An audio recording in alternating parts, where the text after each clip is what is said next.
Formation commanders का जो इजलास होता है उसके बाद का एलामिया वो बड़ा अहमियत का हामिल होता है। अहमियत का हामिल इसलिए है कि पाकिस्तानी जो मारूजी हालात हैं उसके अंदर से इस्टेब्लिशमेंट क्या सोच रही है और उसकी डायरेक्शन किस तरफ है वो एक तरह से इंडिकेशन मिलती है पाकिस्तान की इंटरनल पॉलिसी के हवाले से भी और रीजनल सिक्योरिटी के हवाले से भी।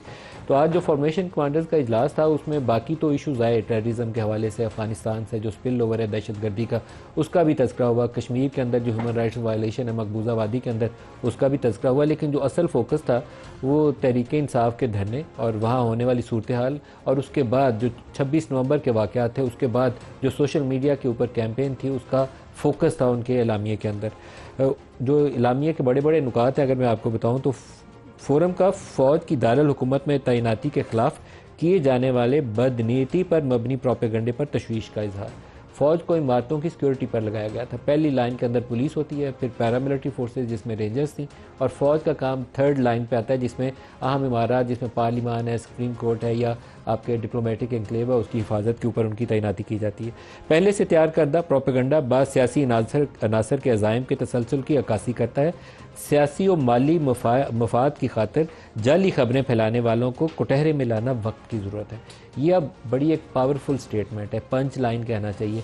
मैंने पिछले 3-4 रोज़ से पीका लॉ के अंदर तज़किरा किया है कि जो हुकूमत मुजव्वज़ा तरमीम लाना चाहती है उसमें 5 साल की सज़ा कैद और 10 लाख रुपए जुर्माना है।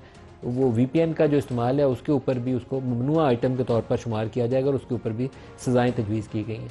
अब ये जो फेक न्यूज़ है और सोशल मीडिया हेट कैंपेन है इसको हम 2 हिस्सों में तकसीम कर सकते हैं। एक तो है शख्सी आज़ादी, अपनी राय देना, और एक वह कि टारगेटेड कैंपेन करके इंसाइटमेंट करना। इन दोनों में फ़र्क करना ज़रूरी है। अभी तक जो पीका लॉ का मसवदा हमारी नज़र से गुजरा है उसमें ये तफरीक कम नज़र आती है जिससे मिसयूज़ का बहुत ज़्यादा एहतमाल होता है। तो आप जब भी फेक न्यूज़ को टारगेट करके कुछ करना चाहें, लॉ बनाना चाहें, तो इसमें 2 चीज़ों की तफरीक ज़रूर करनी पड़ेगी कि एक किसी शख्स को, एक इंडिविजुअल सिविलियन को अपनी राय देने से हम कोई डंडा मार के डराने की कोशिश ना करें, लेकिन जो बंदा हेट मॉन्गरिंग करता है, इंसाइटमेंट करता है, फ़ौज के चीफ है या उसके क़यादत के ख़िलाफ़ लोगों को उकसाने की कोशिश करता है, उसको आप यकीनन आप टारगेट कर सकते हैं और उसको आइडेंटिफाई कर सकते हैं कि ये एलिमेंट लहदा है, ये बाकी मेन स्ट्रीम जो पाकिस्तानी लोग अपनी राय देना चाहते हैं वो उससे लहदा है। इसका अगली लाइन यह है जी कि हुकूमत बेलगाम गैर अखलाकी आज़ादी इजहार राय के खात्मे के लिए कानून साजी और अमल दरामद कराए, कानून साजी भी करे और उसकी इन्फोर्समेंट भी करे।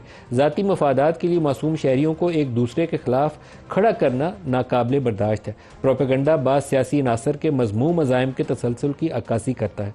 प्रोपेगंडा का मकसद अवाम और मुसल्लह अफवाज के दरमियान दरार डालना है। और लास्ट लाइन है कि हथियार इस्तेमाल करने की कोई भी कोशिश हरगिज़ बर्दाश्त नहीं की जाएगी।